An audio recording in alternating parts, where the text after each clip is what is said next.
सत साहिब सतगुरुदेव की जय। बंदी छोड़ कबीर साहिब जी की जय। बंदी छोड़ गरीबदास जी महाराज जी की जय। स्वामी राम देवानंद जी गुरु महाराज जी की जय हो।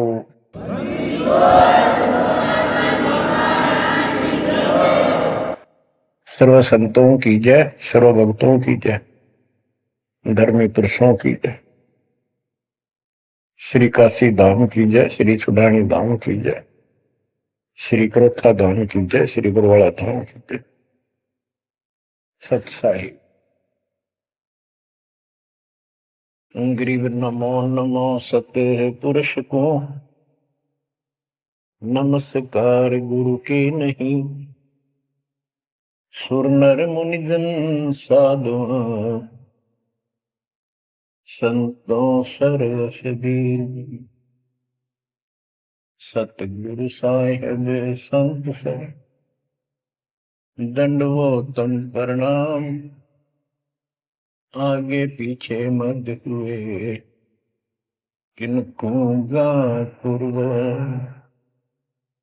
कबीर सतगुरु के उपदेश का, सुनिया एक विचार। जय सतगुरु मिलते नहीं, जाते नरक द्वार। नरक द्वार में दूत सब, करते खेचा तान। उनसे कभू नहीं छूटता, फिरता चारों खान। कबीर चार खानी में भरमता, कबहू न लगता पार। सो फेरा सब मिट गया, मेरे सतगुरु के उपकार। जय जय सतगुरु मेरे की, जय जय सतगुरु मेरे की। सदा साहिबी सुख से वसियो, अमरपुरी के डेरे की। जय जय सतगुरु मेरे की, जय जय सतगुरु मेरे की। सदा साहिबी सुख से वसियो, सतलोक के डेरे। निर्विकार निर्भय तू ही, और सकल वैमान। जी साधो और सकल वैमान। सब पर तेरी साहिबी, सब पर तेरी साहिबी। तुझ पर साहिब ना, निर्विकार निर्भय। परम पिता परमात्मा कबीर जी की असीम कृपा से बच्चों, आज हमारे अंदर अपने घर जाने की प्रबल प्रेरणा हुई है। बच्चों, कोई भी काम है उसकी विशेष जानकारी होने के बाद उसमें रुचि बनती है। किसी प्रकार अब हमें पता चला है कि इस लोक में हम गलत स्थान पर रह रहे हैं, और आपको यह भी याद दिला जाता है कि ये शरीर नहीं रहेगा। जिस परिवार को देखकर हम खूब खुश हैं, और होना भी चाहिए, पर ये साथ कितने दिन का है ये तक भी ध्यान देते नहीं। इसके ध्यान ना देने से हम जन्म और मरण के इस महान कष्ट को भोग रहे हैं, इस महान कष्ट को झेल रहे हैं। अभी तक कोई इस तरह सच्चाई कहने वाला नहीं था। जैसे कोई यूं कह देता ना, भाई ऐसे ऐसे वो हो सकता है, मृत्यु हो जाएगी, तो यूं कहा करते भाई, तो भाई ये बात ना बोला, मृत्यु हो जाएगी, अच्छी बात बता। यानी यूं कहना बुरी बात मानने थे कि यूं ना कह, मौत भी हो जाएगी कभी। संसार भी छोड़ना पड़ेगा। यानी इस सच्चाई को अवॉइड करने की चेष्टा करते थे। तो बच्चों, कबूतर क्या करता है, जब बिल्ली निकट आ जाती है वो डर जाता है, उड़ने की बजाय आंखें बंद कर लेता है और सोच लेता है खतरा टल गया, तो वो उसकी गर्दन मरोड़ के खा जाती है। अब आंखें बंद करें काम नहीं चलेगा, ये तो खोलनी पड़ेगी, हिम्मत करनी पड़ेगी, यहां से उड़ना पड़ेगा, काल से बचना पड़ेगा। पहले जैसे 12 कबीर पंथ चले हैं, उससे पहले ये हिंदू समाज, हिंदू धर्म, उसके बाद ये यहूदी धर्म, ईसाई धर्म, फिर मुसलमान धर्म, जैन धर्म, और ये 12 पंथ, इनमें ज्ञान तो बताया जाता था कि भक्ति कर लो, नहीं तो 84 लाख योनियों में जाना पड़ेगा, पशु पक्षी बनना पड़ेगा। और आत्मा डरती भी थी, भक्ति के लिए प्रेरित भी होती थी, लेकिन वो भक्ति शास्त्र विरुद्ध थी, शास्त्र में प्रमाणित नहीं थी, और वो ज्ञान भी शास्त्र प्रमाणित नहीं था। श्रीमद् भगवत गीता अध्याय 16 श्लोक 23 में स्पष्ट किया है कि शास्त्र विधि को त्याग कर जो अपनी मर्जी से मनमाना आचरण करते हैं अपनी इच्छा से, उनको न सुख होता है, न कोई सिद्धि प्राप्त होती है, और न ही उनकी गति बढ़ती। या तो ये कहो कि गीता गलत और ये झूठे गुरु सच्चे, इनमें से एक को रिजेक्ट करना पड़ेगा। लेकिन गीता को कोई रिजेक्ट कर नहीं सकेगा, आखिर में इन झूठे गुरुओं को त्यागना पड़ेगा। बच्चों, परमात्मा के पाने के लिए, उस सुख को प्राप्त करने के लिए कितने कितने कष्ट झेले हैं महापुरुषों ने, हमने भी उठाए। हम ऋषि बने, ऋषि बनकर कठिन साधनाएं की, जैसा लोकवेद दंत कथाएं सुना करते थे, उसके आधार पर सिद्धियां आ गई, सिद्धियां दिखाकर फिर प्रसिद्धि होगी, उस प्रसिद्धि के ऊपर हम प्रसिद्ध हो गए और खूब महर्षि प्रसिद्ध हो गए। अब पता चला वो प्रसिद्धि कैसी थी, जैसे आपको राबिया का प्रमाण बताया, 4 साल की ठीक साधना से ऐसे ऐसे चमत्कार भी हो गए, मक्का उठ के आ गया, लेकिन भविष्य जीरो हो गया उसका, सिर भी काट दिया, इतनी प्रेरित थी भगवान के प्रति, लेकिन नथिंग, कुछ नहीं हुआ। काम तो अब बनेगा जब बनवाया जा। गरीब ये जीवन सफल है, जब लग राम रटंत, देखोरी को जाने दे, भरम पड़े हैं पंथ। इस मनुष्य जीवन की सफलता उसी की है जो परमात्मा की भजन करते हैं, अन्यथा इसका कोई यूज नहीं। पशु पक्षी का भी ऐसा ही जीवन है, ऐसे ही कर्म वो करते हैं, खाना पीना, टट्टी जाना, बच्चे उत्पन्न करना, बच्चों के लिए फिर सारा दिन भटक के उनका पोषण करना, फिर मर जाना, ये कोई जीवन है? इस ज्ञान से आपके अंदर जो गलत प्रेरणा भरी हुई है, वो काल द्वारा भरी गई है, बहुत प्रबल है, वो सामान्य नहीं है। अब जैसे किसी को बुखार हो जाता है तो उसके बस की बात नहीं, वो नॉर्मल हो जाए। तो बच्चों, आपके लगन लगानी पड़ेगी। जैसे बुखार हो जाता है, उसके बस की बात नहीं कि वो ठीक ठाक रहे, अपने ठीक क्रिया करे, तो उसके लिए औषधि की आवश्यकता पड़ती है, और जब नॉर्मल हो जाएगा फिर सारे काम ठीक करेगा। इसी प्रकार ये आपके बस की बात नहीं है जो आप जिस व्यवस्था में लग रहे हो, ये इस ज्ञान से, इस भक्ति से आपका यो अज्ञान हटेगा, ये जिससे प्रभावित हो बुखार हटेगा, फिर आपकी लगन अदब से बनेगी, अलग से बनेगी।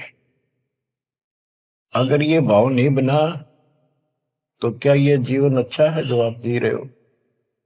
कोटि जन्म तन भर में दोगे कुछ नहीं हाथ लगा रे। कुकर कुत्ता, सुकर सुअर, खर गधा, कौवा बुगला। बता, इन प्राणियों के शरीरों में असंख्यों बार कष्ट उठा लिया अपने को, असंख्यों बार, एक बार नहीं। तो क्या इस प्रोसीजर को जारी रखोगे? मेरी आत्मा तो मान नहीं रही कि आप इसको स्वीकार कर लोगे। और अब भी आपकी आंखें नहीं खुलेंगी और आपकी प्रेरणा नहीं बनेगी तो फिर इंसान नहीं, पत्थर हो तुम, पत्थर। कोटि वर्ष करे संगत संतों की, पत्थर का जल में क्या बूझे। चंदन बन में रंग ला दे, एक बांस बिटन भी ना सींचे। पत्थर को जल में डाल दे, कितने गहरे जल में डाल दे, कितने दिन डाले रखे, उसका कोई असर जल का नहीं होता। नहीं, जल से तो नरम होता है पदार्थ। बाहर निकालते उसको घिसा दे दूसरे पत्थर से, जो का त्यों चिंगारी निकलेंगे। तो पत्थर जैसे प्राणियों को किसी चीज का असर नहीं होता। ये अमृतवाणी उन पुण्यात्माओं को झंझोड़ कर रख देंगी जिनकी आंखें काल में अज्ञान से बंद कर रखी। उस परम पिता के घर जाने के लिए, सुख को प्राप्त करने के लिए गरीबदास जी बताते हैं कि मंसूर मैसूर क्यों हो गया, शरीर पासी प्रवेश और जाके ऊपर एती नोबती। कैसा है वो देश? उस परमात्मा के सुख को, सतलोक को प्राप्ति के लिए, उसकी प्राप्ति के लिए टुकड़े टुकड़े शरीर करा दिया मंसूर अली जी ने, पीछे नहीं हटा। तो गरीबदास जी कहते वो सुख कितना होगा जिसके लिए शरीर भी खत्म कर दिया, कोई नो प्रॉब्लम। और ये शरीर तो आपका रहेगा नहीं, गारंटीड है। इसलिए बार बार याद दिलाता हूं कि हमारे ऊपर नशा जबरदस्त कर रखा काल ने। ये आपके बस की बात नहीं, ये तो ये एंटीबायोटिक आपको प्रेरित रखेंगे। आप भक्ति भी करोगे, बुराइयों से भी बचोगे और अपने घर जाने की प्रबल इच्छा बनेगी। जहां आशा ता बासा हुई, मन कर वचन सुमरियो सोई। गिरिव नरसिंह रूप सतगुरु धरा, प्रहलाद भगत के काज। हिरणाकुश को ले गया, जो तितर को बाज। परमात्मा कबीर जी ने ही नरसिंह रूप धारण किया। ये सारा श्रेय अभी तक श्री विष्णु जी उर्फ श्री कृष्ण जी को दिया जा रहा था। जो भी है, परमात्मा चाहते हैं कि किसी तरह इनकी भक्ति में आस्था बनी रहे। ये किसी को मानकर भक्ति कर रहे, करते रहो, उससे मिलना कुछ नहीं, पर पिछले संस्कार से मालिक उनकी मदद स्वयं करते हैं। गिरिव नामा का देवल फेरा, मुई जवाई गाय। पीड़ा मेरी संत की, शान छवाई आए। कबीर साहब कहते हैं, दो दिन मेरी शरण है, ताका हूं मैं दास। दास में नौकर, गुलाम और गैल गैल ला गया करूं जब तक धरती आकाश। नामदेव नाम के महापुरुष पिछले संस्कारी थे। परमात्मा कबीर जी कहीं भी आश्रम बना के कुछ करने के लिए रह जाते हैं, एक गुरु की भूमिका करते हैं। अपने बच्चों को, वहां आसपास के क्षेत्र के बच्चों को ज्ञान सुनाते हैं। कोयल के बच्चे ज्ञान को सुनकर, आवाज को सुनकर उनकी तरफ खींचे आते हैं, सोबे वाले रह जाते हैं। तो उस समय रंका और बंका दोनों पति पत्नी थे। एक उनकी बेटी थी वंका। नामदेव भी उसी समय परमात्मा कबीर जी के शिष्य हुए थे जब वो वहां संत रूप में लीला कर रहे थे। हम ज्ञान सुन लेते हैं, सारी बात करते हैं, पर अपनी जो पूर्व प्रेरणा है, पिछले जन्म के संस्कारों से भी हम बाज नहीं आते। अब नामदेव जी जा रहे थे, एक मंदिर में आरती हुई थी, ब्राह्मण लोग आरती कर रहे थे, और उसके ऐसी धुन चढ़ी कि वो भी मंदिर में पहुंच गया। हाथ में जूते निकाल लिए अपने, जैसे ये बजाते हैं ताल, उस तरह बजाने लग गया। घंटी बजाते हैं और बजाता बजाता आरती में मगन होकर उनके ब्राह्मणों के बीच में पहुंच गया, यानी पत्थर की मूर्ति के सामने पहुंचना चाहा। पंडितों ने पकड़ कर उसको मंदिर के पीछे फेंक दिया। ये शूद्र छोटी जाति का समेत दूसरों में आ गया, हमारा धर्म भ्रष्ट कर दिया, हमारे भगवान को इसने रुष्ट कर दिया। तो परमात्मा वो तो फिर भी पड़ा पड़ा मन की आरती कर रहा था, लो लगी थी दाता में। परमात्मा उस मंदिर का मुंह नामदेव की तरफ कर दिया और पंडित पिछली साइड में खड़ी घंटी बजा रहे थे, आश्चर्यचकित हुए। तो एक दिन नामदेव रंका बंका के घर गया, तो उस दिन वंका लड़की, रंका और बंका जंगल में लकड़ियां लेने गए हुए थे, पीछे वो लड़की अकेली थी, वह कोई पट्टी तैयार करे थी, जैसे किसी को चोट लग जाया करे, हल्दी वगैरह लगा कर। नामदेव बोला, बहन किसको क्या हो गया, किसको चोट लगी, किसके लिए पट्टी बना रही हो? उनका बोली, रे नामदेव तू गुरु जी ने ज्यादा दुखी ना करा कर, तो भाई मर्यादा में नहीं रहता, वहां के जरूरत है तेरे को जाने जिस मंदिर में, अपना मंदिर में जाना भगवान अलाउड थोड़ा कर रखे है, मानता नहीं तो तेरे लिए, तेरी इज्जत रखने के लिए गुरु जी तेरे मंदिर फेर गए थे, हाथा चोट लगी भाई, उनका पट्टी बांधो। नामदेव गया, देखा तो सचमुच गुरु जी के हाथों में चोट लगी हुई है और वो कान पट्टी बांध। हम भक्ति भी करते हैं पर अपने संस्कार फिर भी कोई न कोई अड़ाए रखते हैं, ये परमात्मा को परेशान करते हैं आप। अब आ गया है कति पीक टाइम, अब ये बात नहीं चलेगी। पहले तो चलो को रह गए, कोई बात ना, पैर पकड़ लिए भगवान ने, अब क्या फिसल गया पैर तो पता नहीं कहाँ पड़ोगे जाकर। ऐसा अजब गजब का ज्ञान दे दिया, ऐसा समाधान आपको दे दिया, और ऐसे समय में मानो श्री मान, तो आंखें खोल लो बच्चों। गरीब नामा का देवल फेरा, मुई जवाई गाए, पीड़ा मिट्टी संत की छान छवाई आए। अब एक जिसमें नामदेव जी ने मंदिर घुमा दिया, घुमाया तो मालिक ने था, लेकिन मालिक अपने नाम नहीं लेते, दादू सिर दरजीव के आप बगल हो जाए,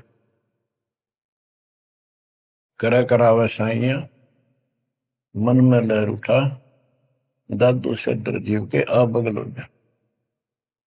उनकी महिमा ज्यादा होगी, मुसलमान धर्म के लोगों को दिक्कत हुई, उन्होंने राजा को कहा कि ऐसे ऐसे काफिर है, वो दुनिया को गुमराह करता है कि मुर्दे जिंदे कर देता है, मंदिर घुमा दिया, ऐसे कर दिया।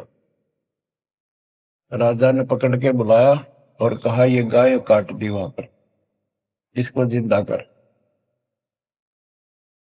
जब जाने तो संत है, नहीं तो तेरे को आज तेरी गर्दन यही काट दूंगा। कबीर साहब कहते हैं हम फिर वहां गए बच्चे, अपने बच्चे के लिए, और उस गाय को जीवित किया। जैसे पुराने समय में संस्थान झोपड़ी डाला करते थे, हट घास ग्रास की, और वो साल भर में कंडम हो जाती थी, तो बारिश आने से पहले उनको फिर से या तो नई डालते थे या तो उनमें कुछ रिपेयर किया करते थे। नामदेव की माता जी ने कहा, बेटा अपनी छान ठीक कर ले, झोपड़ी बारिश आने वाली है, मौसम निकट है। वो कहने लगा, ठीक है माता जी, जाता हूं मैं जंगल से सर काट के लाता हूं, वो सरकंडे से घास फूस। रास्ते में सत्संग हो रहा था, सत्संग सुनना, फिर वहां सेवा में लग गया। शाम होगी, वापस आ गया। उसकी माँ बोली बेटा ले निकल घास फूस। माँ ऐसे ऐसे सत्संग में चला गया, ध्यान नहीं रहा। अगले दिन फिर ऐसे ही। उसकी माँ बोली भाई देख ले तो बारिश हो जाएगी, कुछ दिन सारे कपड़े भीजेंगे, अपने भीगेंगे, बहुत नुकसान हो जाएगा। अगले दिन भी ऐसे हुआ। तीसरे दिन उसने सोचा आधा सत्संग सुन लो और फिर जाऊंगा। आधा सत्संग सुनकर चल पड़ा।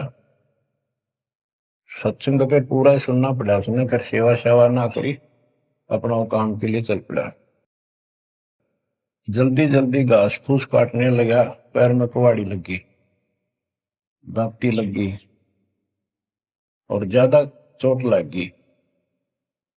पैर के पट्टी बांधी, अपना कपड़ा वही ले रखा था पाड़ के चंदर। और उसी दिन परमात्मा ने नामदेव का रूप बनाया और खूब ये सरकंडे सिर पर धर के लाए, आकर छान बना दी और डाल दी। नामदेव शाम को लंगड़ाता लंगड़ाता पहुंचा। माँ बोली के लग गया बेटा? मैंने बताया माँ ऐसे ऐसे आज भी ना लड़ पाया मैं तो। माँ उस झोपड़ी से आगे पहुंच गई, बेटे को तकलीफ सी देख के क्या लग गया बेटे के। माँ माफ करिए आज भी नहीं सामान लान पाया मैं तो, वो ऐसे ऐसे बन गई मेरे साथ। कोशिश करूँ था जल्दी जल्दी काटूं, माँ दुख पाओगी। मेरे तो पैर में कुहाड़ी लगी है, दांती लगी, चोट लगी और चला भी नहीं जाता। मैं ठीक होती बनाऊंगा झोपड़ी। उसकी माँ उसके मुंह की तरफ फेंक के बेटा क्या बोल रहा है तू? तो अभी तो आया था झोपड़ी खुद बना के गया। बेटा क्या कह रही है, चोट कब लगी तेरे? नामदेव निकट आया, देखा ताजी झोपड़ी बना रखी है गजब के सरकंडे लाके। ऐसे तो आसपास की तो थे भी कोनी ऐसा घास फूस। नामदेव खूब रोया बैठे। माँ भगवान थे, परमात्मा थे वो तो।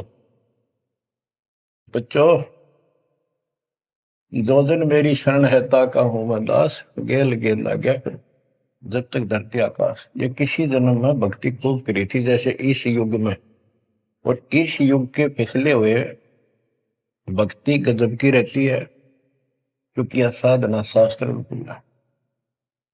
मोक्ष ना होता तब तक परमात्मा इनके साथ रहे, इनसे चमत्कार भी होते रहते, नाम भी हो जाता, पर काम तो ना बढ़ा, मोक्ष तो ना हुआ। तो ये जो ज्ञान आपको सुना जा रहा है, ये हर पहलू पर आपको सतर्क किया जा रहा है। तो या तो इस भक्ति में छोड़ दो, रिया कति दर्द हो जाओ, कमर कस लो, अब का पीछा छुटवाना है। ये लल्लो पत्तो बहुत होली। केवल हम सुख मांगते हैं, धन मांगते हैं, बेटा ना तो बेटा मांगते हैं और धन संपत्ति मांगते हैं। ये तो बिना मांगे दे देगा जब दिल डट गया आपका। डर रहे तो कोई भी काम है दृढ़ता के साथ होता है। धीरे धीरे रे मना, कबीर साहब है। कबीर धीरे धीरे रे मना, धीरे सब कुछ हो, माली सींचे सौ गुड़ा फिर तो है फलो।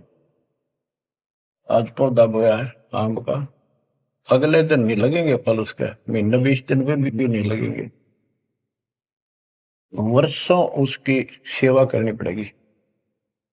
एक बार पेड़ बन जाने दो, फिर देखना आपको छाया भी और फल भी इतने देगा, आप भी खाइयो, रिश्तेदारों को खिलाइए। इसी प्रकार इस भक्ति रूपी पेड़ को, पौधे को पेड़ बना लो। दास देख रहा है, दास ने शुरुआत जब की थी उनकी क्या स्थिति थी मेरे बच्चों की, भक्तों की। वो डटे रहे, टिके रहे, आज हर तरह से उबारा है, संसार से न्यारा है और मोक्ष मिलेगा। जो जन्म मरण का कोड कटेगा। गरीब कबीर के सो बंजारा हुआ, आप भक्ति के हेत कंकर बोई जान के, धना भगत के खेत। धन्ना भगत जी बहुत जबरदस्त लगन की लगी हुई थी उनकी, बहुत जबरदस्त भगत थे। दया भाव संत में होती है। बारिश हुई, बीज सभी किसान ज्वार बीजने चल पड़े। तन्ना की पत्नी ने भी ज्वार दे दी 5 किलो, अल्ले खेत में बो के आओ। भगत जा रहा था बैलों को साथ, बैल लेकर के, हल लेकर के।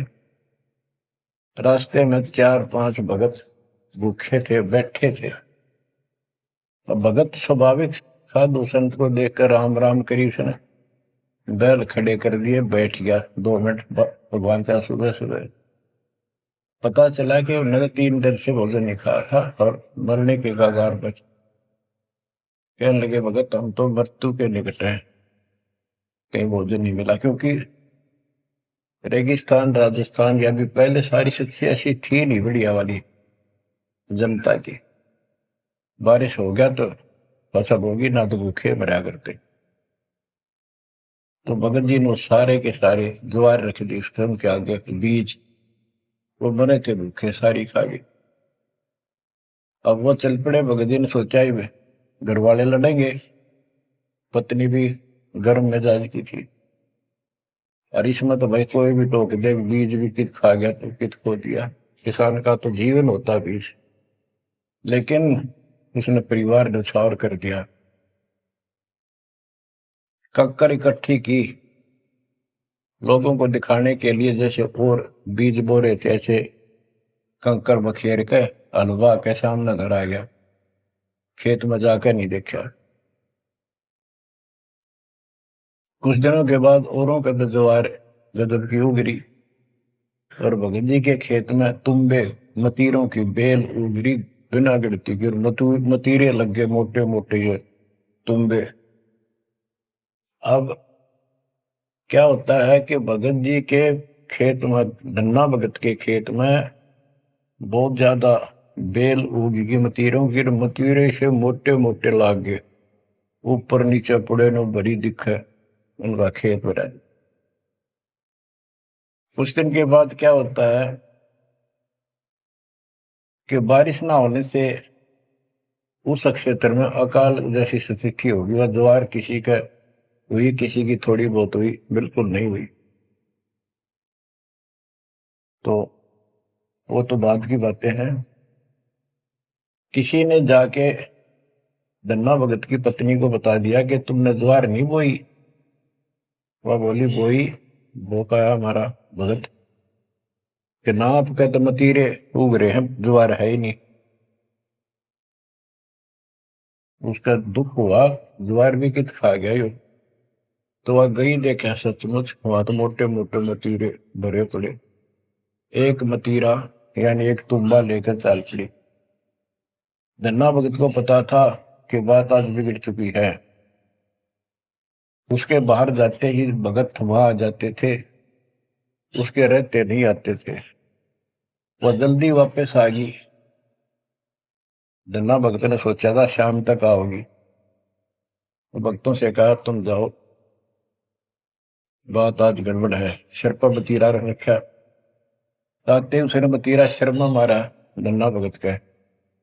धन्ना भगत जी ने थोड़ा बचाव किया तो धरती में लगकर फूट गया।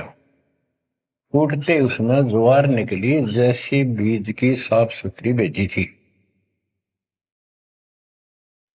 अब भगत जी तक टेढ़ा पड़ा, सिर बचाया, और वह देवी देख रही थी, कभी धन्ना भगत को कभी ज्वार को। तो वह बोली ये कहां से आ गई ज्वार इसमें। धन्ना भगत नहीं बोला। वह फिर खेत में गई, वह ज्वार उठाकर अंदर रख ली। वहां जाके देखा कपड़ा बिछाकर मतीरे फोड़न लागी, ढेर लाग गया। गठड़ी बांध के चल पड़ी, ढोण लागी ज्वार। अरोरा की ज्वार कति कंडम सी होगी, वो ये को ना खड़ी तो रही, पर बस उसमें बीज नहीं बना, सूखी सूखी सी खड़ी। अब वह 3-4 गठड़ी 5-6 गठड़ी ले आई भर भर के। भगत बोला जितनी आपने अपनी होनी चाहिए थी ना तेरे खेत में उतनी रखना, ज्यादा ना लेना। भगतमती ने बोली तू तो ऐसे करा कर, भगवान ने दी है सारी लाऊंगी। वह गठड़ी भर के चाली, जब उसका कोटा पूरा हो लिया, वहां तक तब बहुत मरती आई, बाहर खूब लग गया, उतारी तो सारा फूस बना पाया, एक फेर लाई वो भी नहीं हो गया, हार के बैठ गई। फिर धन्ना भगत के खेत में ज्वार निकला, तुम्बों से ज्वार ज्वार निकला, गांव इकट्ठा हो गया। भगत बोला भाई अपनी बांट लो थोड़ी थोड़ी, तुम सारे भूखे मन तो बच जाएगा गाँव। तो सब ने अपने हिसाब का थोड़ा थोड़ा ले लिया और फिर भी उबरती रहेगी। बच्चों ये बातें कोई बनावटी नहीं है। जिनने भगवान के ऊपर समर्पण किया, जो भगवान पर समर्पित हुए, भगवान ने कभी उनका मारा नहीं। चारों युगों को देख लो, हमने किसका रखा मारा। तो बच्चों ये महापुरुषों की जो कथाएं हैं आज अपने काम आऊंगी। आप एक बार लग कर देखो इस मार्ग, कोई जगह नहीं रहेगी आपको अगर मगर कर्ण की स्मरण को कति परमात्मा हर तरह से संतुष्ट कर देगा। दास अपनी एक कथा बताओगा। हम सुनते थे कि द्रौपदी का चीर बढ़ा दिया भगवान ने, पर ये नहीं पता था क्यों बढ़ाया था। वो तो अब इस तत्व ज्ञान से निखार हुआ कि कबीर परमात्मा ने एक लीला करके उसका लीर ग्रहण किया कपड़ा, और उसके कारण बढ़ा था। तो इससे कोई किसी को कहते वो मानता नहीं था, ये कोई बात है, कैसे हो सकता है, ऐसे नहीं हो सकता, वैसे नहीं हो। हम भी मानते थे कि चल ना होगा, पर भगवान तो है और बहुत काम कर रखे हैं। मन मानता था भगवान कुछ भी कर सकता है, क्योंकि आस्था जब भी बनती है जब ये भावना बढ़ जाएगी परमात्मा जो चाहे सो कर सके। उसके सामने इम्पॉसिबल वर्ड नहीं है उसकी डिक्शनरी। आपको बताता हूँ, नाम ले लिया, 2-3 साल हुए थे बस। 1988 में नाम लिया, 1990 या 89 की बात है, 88 या 89 की। तो एक मकान बनाया, ऊपर मकान बना रखा है, उसके ऊपर एक गैलरी ही पूजा स्थल बनाया, 5.5 बाई 15 फुट का। उसमें एक गली में झांकी थी, खिड़की और विंडो, और एक अंदर आंगन की तरफ क्रॉस वेंटिलेशन बढ़िया था। तो जल्दी के कारण मैं बने बनाए वो लिया जगड़े, पूजा स्थल 2 मांझ का उनको पेंट करके लगा दिया। उनमें शीशे भी लगे हुए थे, एक शीशा टूटा हुआ था, एक शर्फ खिड़की का, वो डबल होते। मैं ये चढ़वा देंगे बाद में, जल्दी काम हो जाएगा। वहां मैंने ये भक्ति बोध छपुआ कर रखी कि गुरुजी आएंगे उनको सौंप दूंगा, वो आगे भक्तों को देते रहेंगे जब कोई दीक्षा लेगा। ऐसे सेवादास करने लगा। क्या हुआ कि उस जो शीशा फूटा हुआ था उसमें क्या चूहे बढ़कर उनको काटने लगे। और उस समय क्या था, जब वो जंगले लगाए तो जाली ले आया था, ये एक लोहे की जाली जो मच्छरों से बचाने के लिए खिड़कियों पर लगाई जाती है बाहर की साइड। और वो गलती से वो गलत काट के दे दी। मैं वो साइज लिख के उस लोहे की दुकान पर दिया, भाई ये काट के तैयार कर दे, इनका बिल बना दे। मैं और सामान लेकर वापस आया, उसने बांध के लपेट कर रख रखी थी, मैं उठाकर चला पैसे देकर। आके मैंने कहा ले भाई लगाओ। तो ये बड़ा लड़का, अरे एक वहां किराएदार रहता था, वो बोले हम लगा देंगे। कील क्या सारी ला रखी थी, उन्हें सीढ़ी लगाई। मैं तो चला गया उनको कह के, शाम में आया तो कोई नहीं लगा रखी। पूछा भी कारण क्या था, क्यों नहीं लगाई। उन्होंने बताई कि छोटी है, बराबर में छोटी रहेगी, कम से कम 9 इंच छोटी है। वो लिखा था मैंने 3 फुट 9 इंच, उसने 3 फुट काट दी, या नौकर ने देख के काट, या गलती लगी जैसे भी। फिर मैंने सोचा भी छोड़ो भाई, अब किसके साथ मत्था मारे जाकर, वो कहेंगे तेरी गलती है, आपने यही साइज बताया था। मैं इस चक्कर में नहीं पड़ा करता। मैंने वो उठा के स्टोर में डलवा दी। एक सीजन बारिश का ऊपर का उतर गया, फिर वो नित्य नेम छपवाई पुस्तक, फिर उसमें चूहे बढ़ने लगे। कपड़ा बांधा, कपड़ा काट दिया। ये मन में था कि वो जाली तो पूरी है नहीं। फिर दिमाग में आई, भाई ऐसे करो, इस एक खिड़की में दिक्कत है, इस जाली को ऊपर नीचे करके दोनों को एक में सेट कर दो। तो वही दोनों किराएदार, ये बड़ा लड़का, ये छोटा ही था, 12-13, 14-15 साल का। तो मैं उनको कह के अपनी ड्यूटी पे चला गया। इनकी माता जी ने, नारों ने, वो वहां से निकाल के जाली स्टोर से नीचे डाल दी, भाई लगा दियो। इन शाम सी न लाई किता। मैंने आके पूछा, एक जाली ला रखी, वह पूरी एक नीचे पड़ी। मैं ड्यूटी से आया शाम को 5 बजे। मेरी दुआएं बात खटक रही थी। इन लगा दी होगी बच्चा ने, ठीक से ना, मैं आप लगाऊंगा साथ लगकर। मैंने देखा एक जाली नीचे पड़ी, एक ऊपर लगा रखी, उसी पे जो शीशा टूटा हुआ था, गिलास। वो गिलास लगवाने की टाइम नहीं मिल रहा था, क्योंकि दूर मेरी ड्यूटी थी, कौशली साइड में हेडक्वार्टर था, 77 किलोमीटर जाना था। ये ऐसा था ही, जुगाड़ करना चाहा था मैं, कर दे फिर आराम से कर लेंगे। तो मैंने अनारों से पूछा कि ये जाली लगा दी उन्होंने। ईब ला के गए, सवेरे की कह रही थी भाई ला दे, पर ध्यान नहीं दे रहा था यो, लापरवाह। ईब ने देखा गाने वाला पापा, फटाफट बुला कर नील को लगवा दी। मैं बोला, जाली ये और ले आए क्या? ये बोला नहीं, और तो नहीं है, ये तो वही है जो ऊपर डाल रखी थी स्टोर में। मैंने ये सुबह आपके दादी इनको कह दी कि भाई ये रखी, लाओ, जब ला दी। मुझे विश्वास नहीं हो रहा, तू सच्ची बता, ये बदलवा तो नहीं लाए इसको? और बोली बदलवा किथे, तो लाई मुश्किल तो है, बदलवान का किथे हो। मैं हैरान, मेरा विश्वास नहीं हो रहा। एक पूरी हो ही नहीं सकती, पूरी होकर के भी 6-7 इंच नो लटकरी बराबर में मुड़ के। 9 इंच वो बड़ी और 6 इंच और एक्स्ट्रा उसी साइड में। दूसरी देखी, दूसरी भी गए।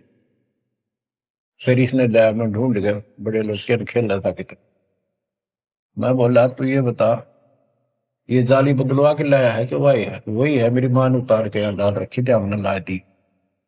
मैं मेरी कसम खा, कबीर साहब की कसम खा। बच्चों, वो दिन है आज, इतना गजब का विश्वास कर दिया जाता। बात कुछ नहीं थी, बात और भी लाई जा सके थी, लेकिन वो दिखा दिया, कपड़ा छोड़, हम लो बढ़ा जा। इस मालिक कबीर साहब ने लोहे की जाली बढ़ा दी। वो आज भी विद्यमान है, एक तो उनमें से। वो मकान बेच दिया था इसने, वीरेंद्र ने, मेरे यहाँ इस मार्ग पाने के बाद। जिसने लिया वो भगत, उस भगत ने वापस डोनेट कर दिया कि ऐसी अनमोल पूंजी को मैं सुरक्षित नहीं रख पाऊंगा, आपको वापस दे। आज वो फिर वही है, वह जाली लगी हुई है। हमने अभी उसमें सफाई किया नहीं है अभी, क्योंकि हमें थोड़ा सा फुर्सत अच्छी होगी, यहाँ से निपटेंगे मिशन को पूरा करके, उसको फिर याद के रूप में रखेंगे। तो बच्चों, विश्वास रखो इस मालिक पर। कह कबीर सुनो भी साधो, मैं तो हूँ विश्वास, और गलत साधना करने से कुछ नहीं मिलेगा। क्या बताते हैं, गरीब कबीर के सो बंजारा हुआ, आप भक्ति के हेत, काकर बोई जान के, धन्ना भगत के खेत। वहां काकर से अन्न हुआ, कंकर से, वहां काकर से अन्न हुआ, वहां केसों से हुआ कबीर, वार पार पावे नहीं गति कुछ गहर गंभीर। अब नकली गुरुओं के कारण ये सारा अध्यात्म ज्ञान नष्ट होया पड़ा था। उसके बारे में कबीर साहब बताते हैं, गरीबदास जी बताते हैं, गरीब विष्णु त्रिलोकी नाथ के, परचे कोटि अनंत, भक्त वत्सल भगवान है, क्यों निंद है संत। यानी भगवान में आस्था बनाए रहने के लिए परमात्मा ने इन पर विष्णु जी को निमित्त बनाकर लीलाएं की। कहते इनको विशेष वो ना समझो, ये भी अच्छी आत्मा है, 3 लोक के नाथ हैं। अब जैसे कोई मंत्री है, उसकी भी पावर होती है, उसको ये कहना तो कुछ नहीं है, प्रधानमंत्री सब कुछ है, ये तो लड़ाई वाली बातें हैं। ये तो सतीथी बताई है, इनकी इतनी औकात है, इतनी ताकत है, उनकी इतनी है, इनसे हम दूर नहीं हो सकते और इनको एज ईस्ट पूज भी नहीं सकते कि ये करतार बने हुए हैं अपने आप। ये वो करतार नहीं जो होना चाहिए। गरीब करता ऊपर चोट है, कहते हैं करतार, मूल लह नहीं मूर्खा, गिनते हैं क्यों डारे। ओए कि जितने करतार अपने आप बना रखे तुमने, राम कृष्ण विष्णु, ये फिर कितने बना रखे। कर्ता ऊपर चोट है, जो एक करतार को छोड़कर अन्य जो कर्ता बनते हैं उनकी दुर्गति होती है। रामचंद्र देख लो, सारी उम्र दुखी रहा और कर्ता बन रहा था, लोग भगवान के थे, भी मान लेता था, आजीवन कष्ट रहा, अंत में सरयू नदी में जल समाधि ली, डूब का मेरा। कृष्ण जी सारी उम्र दुखी रहा, सुख का सांस कभी नहीं, कभी कंस, कभी केसी, कभी चाणूर, कभी कुछ पूतना, और आखिर में दुर्वासा के श्राप से कुल उनके सामने नष्ट हो गया। जिसका कुल सामने मरे और पश्चाती हो जीव है, सबसे निर्भाग आदमी है। सब कष्टों को देख कर रो रो के टाइम काटा, आखिर में एक विषाक्त तीर से मारेगा, विषाक्त जहर से बुझे हुए एरो तीर से मारेगा। अब क्या बताते हैं, गरीब करता ऊपर चोट है, कहते हैं करता रे, मूल लह नहीं मूर्खा, गिनते हैं क्यों डारे। के मूल की पूजा क्यों नहीं करते, डालियों ने क्यों गिनते फिर हो तुम, कितने भगवान है, कितने टहनी है। मूल से सब कुछ होता है। गरीब सतगुरु साहिब एक है, दूजा भरम विरोध, बिन सतगुरु सूझे नहीं, चाहे पढ़ो 18 बोध। गरीब गल गोटा गुरु आखे ने, फांसी दे अड़ाए, द्वादश तिलक बनाए कर, चंपुर दे धकाए। कि ये इंसान का नाश करने, मनुष्य जीवन को बर्बाद करने वाले, ये बाह्य दिखावा करके द्वादश तिलक 12 तिलक बना लेंगे, कंठी माला पहन लेंगे, लाल कपड़े, बड़ी बड़ी दाढ़ी मूछ उठा लेंगे, या घुटन घोट हो जाएंगे, मूड में डालेंगे। ये गल गोटा है, ये काल की फांसी लिए कर रहे, झूठी साधना करवा के। कहते द्वादश तिलक बनाए कर लोग इन पर कुर्बान हो जा, साधु है, और जमपुर दे धक्का, यानी उस नरक में धक्के ते ठोक दे, या साधना गलत पे जाएगा फिर वहां। गिरव झूठे गुरु का नाक ले, फिर श्रवण और नैन, सतगुरु बोले साखिए, दूर कर पोकट फैन। कहते नकली गुरुओं का, इनका जूते मारे, नाक काटे, यानी कहने का भाव है कि इनका बच जा, दूर हो जा, फूक दे। फूकना मतलब ये नहीं आग लगा दे या उन्हें मार दे, उनको आगरे कैसे। यह कहावत हमारे यहाँ कि इसने फूक दे एक तरफ, जैसे कोई सामान मंगाया, इसकी जरूरत नहीं, कौन खा ला, ना फूक एक तरफ, यानी पटक दे दूर। एक गरीबदास जी कहते झूठे गुरु के नाक कान काट दे। इसका अर्थ है कि उनको कति वहां से अपने से दूर कर ले। गरीब झूठे गुरु को झटक दे, से स्वामी को फूक, या मैं दोष जरा नहीं, शब्द कहा हम कूक। गरीबदास जी बताते हैं झूठे गुरु को झटक दे, और जो नकली शिष्य उनकी मान उन चपके बैठे उन्हें भी फूक। फूकने का मतलब ये नहीं उन्हें मार दे के पड़े रहने दो। गरीब पीछे गई सो जाने दे, ले रहती को राख, उतरी लाभ चढ़ाई यो करो अपूठी चाक। गरीबदास जी कहते पीछे जो हुई सो हुई, उसने भूल जाओ, अब शेष बचे जीवन में संभाल लो, उतरी लाभ चढ़ाइयो करो अपूठी चाक। जैसे हम सत भक्ति ना करने से हमारे सारे काम बहुत खिंचके होते ही नहीं, परेशानी रहती है। और जब सच्चा गुरु मिल जाता है वही काम फटाफट होने लग जाते हैं। पुराने समय में कुएं से जल निकाला करते थे, सिंचाई का काम भी कुओं से होता था, उसमें बैल जोड़े जाते थे, एक लाव होती थी, लाव, वो डोल नीचे जाता था, एक लकड़ की पुली होती थी, लोहे का इतना सिस्टम नहीं था, फिर लोहे की बनने लगी थी पुली, उसके ऊपर वो लाव यानी रस्सी, मोटी रस्सी होती थी, बढ़िया मजबूत, वो पुली से नीचे उतर जाती तो अब पुली घूमती नहीं, वो फिर कैसी होती थी, वो घूमती नहीं और अड़का खड़ा हो जाता, नीचे रस्सा गिर जाता साथ में, फिर उसको कहते ऊपर रख, फिर से पुली पर रख और फिर खींच, आसानी से घूमेगी और फटाफट पानी निकला होगा। कि शास्त्र विरुद्ध साधना करके भक्ति से दूर होकर भगवान से तुम दुख पा रहे हो, फिर से भक्ति शुरू कर दो, फिर आपको सुख। गिरिव पीछे गई सो जान दे, ले रही कुआं, जो शेष बचा जीवन इसको संभाल ले रख, उतरी लाभ चढ़ाइयो करो अपूटी चाख।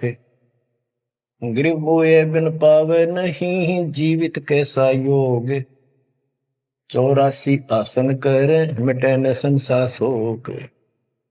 के जीवित मरे बिना परमात्मा प्राप्ति नहीं होगी। तुम जैसे बकवादों में लग रहे हो, जीवित कैसा योग, ऐसे भक्ति नहीं पड़ेगी। और जो 84 आसन कर करके लोग दिखावा करते हैं, इसे मोक्ष नहीं है। गिरिव पंचअग्नि पाखंड है, मौनी तपे आकाश, झरने बैठे क्या हुआ, क्या जी में पंच गिरास। ये 5 धुएं लगा के बीच में बैठ जाते हैं पाखंड करने के लिए। इन मकला इतनी है ज्ञान नहीं इनको। कोई मौन रखता है, कोई तप करता है, मटके गड्ढे के अंदर सुराख करा के एक तपाई कर रख के 40 दिन सर्दी के महीने में 100 मटके डेली पानी के अपने सिर पर डलवाता है, और बड़े बड़े गांव के लोग उस पाखंडी के चारों तरफ परिक्रमा करते हैं। और कोई कहे मैं सिर्फ 5 गिलास खाया करूं, ज्यादा खाता नहीं। इस तरह के ड्रामाबाजी से अट्रैक्ट करते पब्लिक को, पल्ला कुछ नहीं। गिरिव दूधा धारी शब्द है, पान फूल फल खाई, घट में नाम न संचय, ये बंधे जमपुर जाई। कई बताते हैं एक बाबा है, दूध दूध पियो है, बड़ा शब्द है, दूध दाधारी बोला है, और केवल कभी फल खा लेता है, कोई फूल फल ही खाता है। तो गरीबदास जी कहते हैं गरीब दूध दाधारी शब्द है, ये पान फूल फल खाई, घट में नाम न संचय रे, बंधे जमपुर जाई। सच्ची भक्ति है नहीं, सीधे नरक में जाएंगे।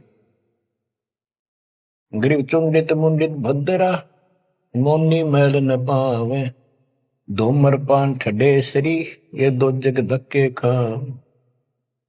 गरीब योग नहीं यो रोग है, जब लग निज नाम न चीन, घर घर द्वारे भटकते, देख बिना यकीन। गरीब देख लिया तो क्या हुआ, जब लग नहीं विवेक, 3 काल निपजे नहीं मिटे कर्म रेख।